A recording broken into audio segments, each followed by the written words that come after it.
How do you restore trust in America? I don't think Iran needs to restore trust to America. It's the United States that is waging war after war. And I think your guest probably has lost a lot of money on the stock market. Otherwise, I think he needs therapy. But beyond that, which it's country quite clear chants death to America? Your country. Well, your country chants death to America. You want to talk about trust? I don't know what the hell the stock market has to do with the fact that I have a problem with a country that chants death to America, with the Ayatollah leading the chant in front of the entire country. You want us to trust you again. Stop chanting that. Stop sponsoring terrorism. I really think you do have psychological problems. But if, Pierce, if you allow me, otherwise I don't know why I'm on this panel. It's quite clear that the problems between the United States and Iran come from the United States. The United States carried out a coup in Iran, imposed the Shah, built the secret police, the Savak.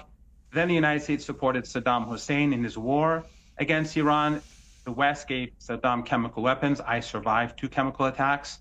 One was mustard gas, and one was a nerve agent.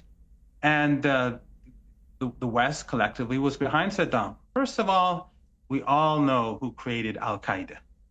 We all know who created ISIS. We all know who created the tragedy in Afghanistan. It actually began before the Soviet Union invaded. Brzezinski proposed a plan to Carter, and that's when things began to roll. And the 1980s was the decade where Al-Qaeda was on the rise. Then in Syria, we had Operation Timber Sycamore.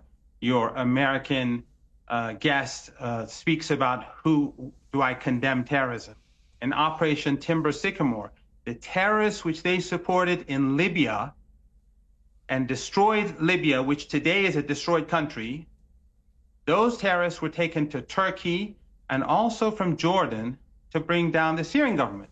And Tulsi Gabbard, who is in Trump's administration, she said that we supported these terrorist groups, ISIS and Al-Qaeda, which now have taken Syria.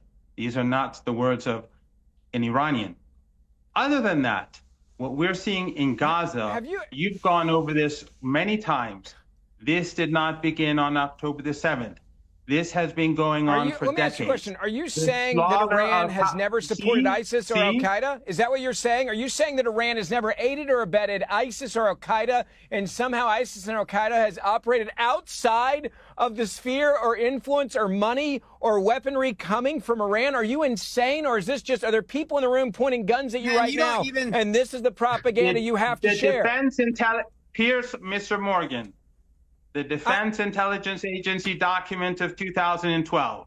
Have you and the head of that agency are you telling me that Iran Flynn. has never supported Al-Qaeda or ISIS operators? Yes or no? It declares very clearly who supported ISIS and Al-Qaeda in Syria. Iran backed the Syrian government and Hezbollah and Russia against Al-Qaeda and ISIS in the Syrian war. You just don't even know whose side who is on here, and you're trying to lecture me about it. The professor is correct that Tulsi Gabbard, the director of national intelligence, they just released their threat assessment. Anyone can look it up at dni.gov.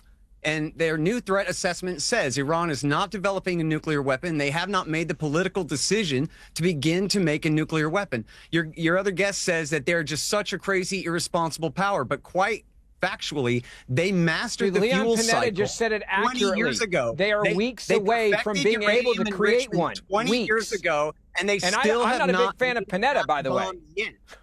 They still, Jesus. They still haven't made an atom bomb, even though they've been able to for 20 years.